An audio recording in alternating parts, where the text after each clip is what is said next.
Le film commence dans un laboratoire de cartel. Une équipe du SWAT de la DEA, dirigée par l'agent d'élite James Baker, se prépare à prendre d'assaut le laboratoire. Le sniper élimine le premier garde et donne le feu vert à l'équipe du SWAT. À leur arrivée au laboratoire, une fusillade éclate entre les criminels et l'équipe du SWAT. Lorsque les autorités prennent le dessus, les criminels s'échappent en descendant à l'étage inférieur. James et son équipe les poursuivent et continuent d'éliminer les criminels. Après avoir neutralisé la plupart des membres du cartel mexicain, James ordonne au dernier bandit restant de lâcher son arme. À un moment donné, il est distrait par un autre criminel, et le bandit se jette sur lui avec un couteau, mais il est rapidement maîtrisé. Finalement, les criminels sont éliminés, mais James découvre qu'il a accidentellement tué 3 otages.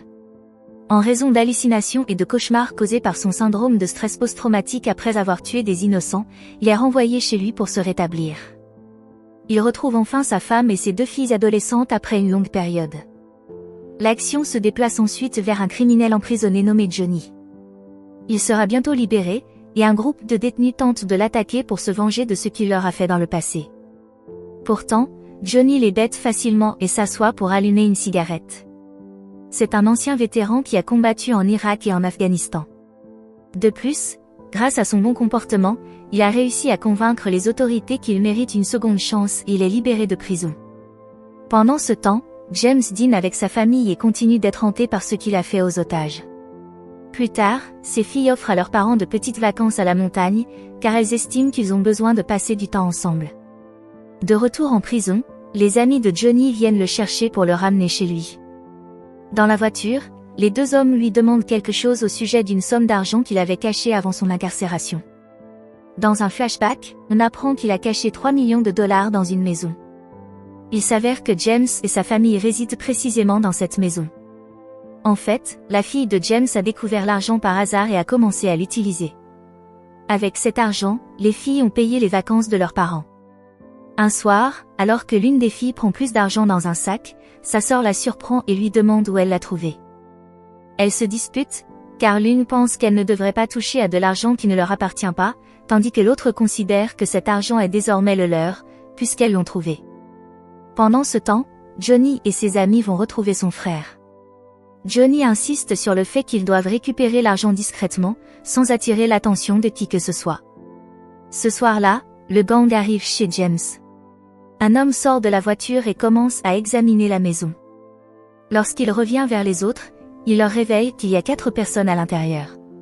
À ce moment-là, James, qui était en train de somnambuler, se réveille et attrape son arme. Il descend les escaliers et tire en direction de la fenêtre par laquelle le gang tentait de s'introduire dans la maison. Les 3 hommes s'enfuient et James se réveille en sursaut. Sa femme se réveille à son tour et prend son arme.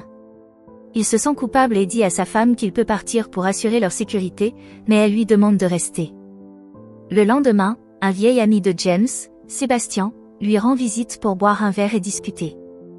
James lui demande de rester sur place pour défendre sa famille au cas où il perdrait de nouveau le contrôle. Il reçoit de l'aide d'un médecin qui lui explique que ce qu'il traverse est normal après un tel traumatisme. Pendant ce temps, un des hommes de main de Johnny l'informe du passé militaire de James. Johnny demande alors à un ami policier de l'aider et lui promet 10% des 3 millions de dollars. James parle à son psychologue, qui lui conseille de partir en vacances avec sa femme et de se détendre, ce qui pourrait l'aider à se remettre du traumatisme. Un jour, James est emmené au poste de police, où l'ami policier de Johnny lui annonce qu'un mandat d'arrêt a été émis contre lui. Néanmoins, James se rend compte que l'ordre n'a pas été signé par le juge, donc il n'est pas valide. « Voyez-vous, j'étais moi-même au service, stress post-traumatique », dit le policier.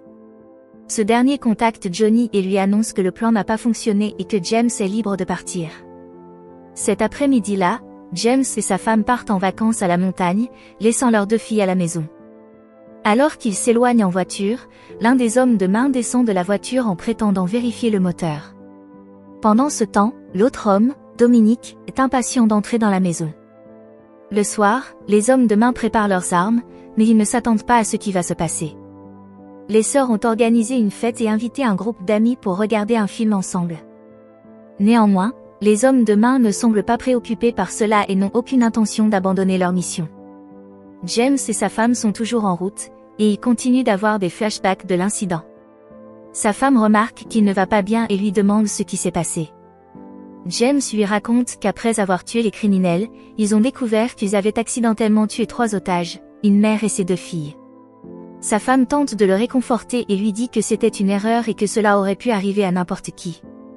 À la maison, l'une des filles, Nathalie, s'enferme dans sa chambre, car elle n'aime pas la fête.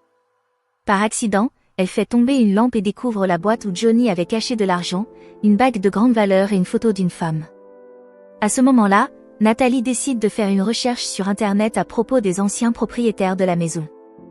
Elle trouve un article sur l'arrestation de Johnny et une photo de la femme, qui est probablement son ex-femme. Elle décide de cacher la boîte dans son boîtier d'ordinateur et appelle Sébastien, l'ami de James, pour lui montrer ce qu'elle a trouvé. Elle lui parle également de l'arrestation de Johnny, et lui conseille de rester calme. Sébastien lui dit de cacher l'argent et d'aller parler à sa sœur. Ailleurs, Dominique prend des pilules pour se donner du courage avant de passer à l'action. Les autres hommes s'inquiètent pour lui, car il pourrait perdre le contrôle et faire quelque chose d'atroce. De retour à Nathalie, elle retrouve sa sœur en train de s'amuser avec un garçon et lui annonce qu'elle a découvert quelque chose d'important. Elle tente de contacter son père et lui laisse un message en lui demandant de la rappeler immédiatement. Les hommes de main approchent de la maison et mettent leurs masques. Ils découvrent 2 adolescents en train de s'amuser dans une voiture. Un homme de main capture le garçon, tandis que la fille tente de s'échapper, mais Dominique lui tire dessus. Sébastien comprend que quelque chose ne va pas et dit aux adolescents de rentrer chez eux. Un jeune homme sort dehors pour uriner, mais Dominique le trouve et là-bas aussi. Les hommes de main font ensuite irruption dans la maison, et Dominique continue d'abattre les adolescents. Nathalie s'enferme dans sa chambre et se cache sous le lit. Elle appelle le téléphone de sa mère, et c'est James qui décroche. Malheureusement, il ne l'entend pas bien et lui dit qu'il la rappellera plus tard.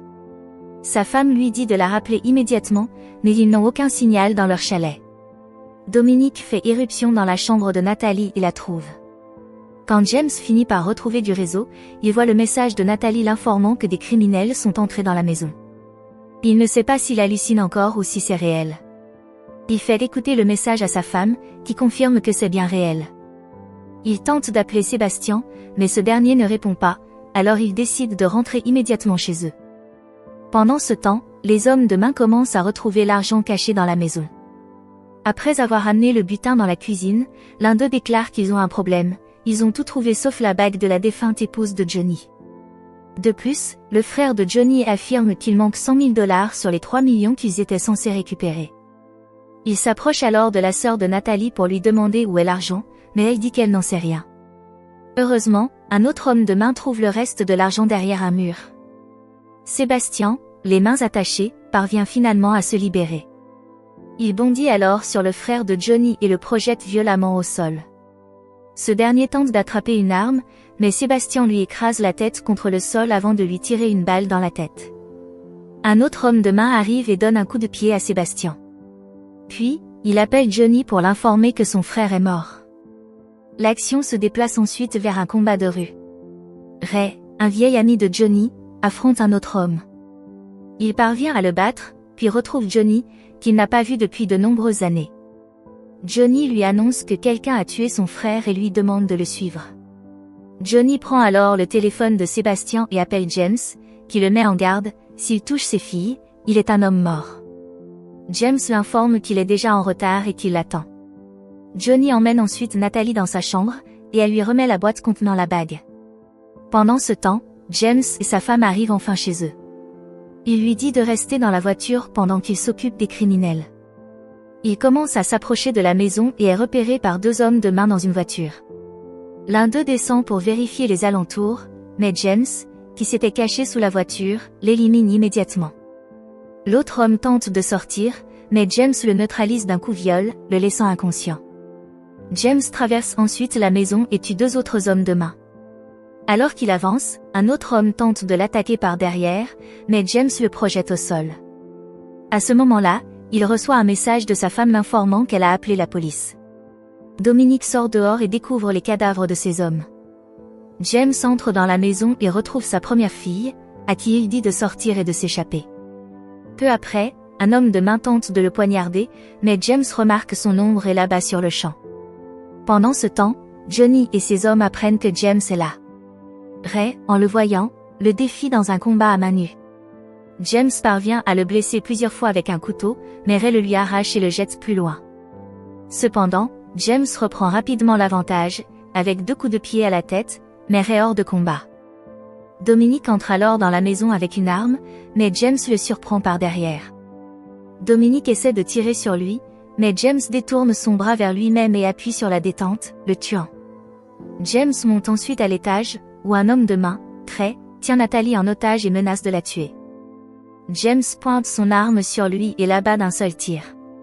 Il serre ensuite sa fille dans ses bras et lui dit de courir en bas. James appelle alors Johnny par son nom et lui dit qu'ils ne sont plus que tous les deux. Il ouvre la porte de la pièce où se trouve Johnny et lui jette le corps de Trey, que Johnny tire dessus à plusieurs reprises. Les 2 hommes engagent alors un combat brutal, James écrasant le visage de Johnny à plusieurs reprises. Peu après, le policier corrompu arrive, et James parvient à le convaincre d'abattre Johnny et de partager l'argent avec lui. Le policier accepte et tue Johnny. Mais à ce moment-là, la femme de James arrive et abat le policier. « Je vois que tu l'as trouvé », dit James en regardant sa femme. Finalement, les autorités arrivent et James et sa famille sont en sécurité.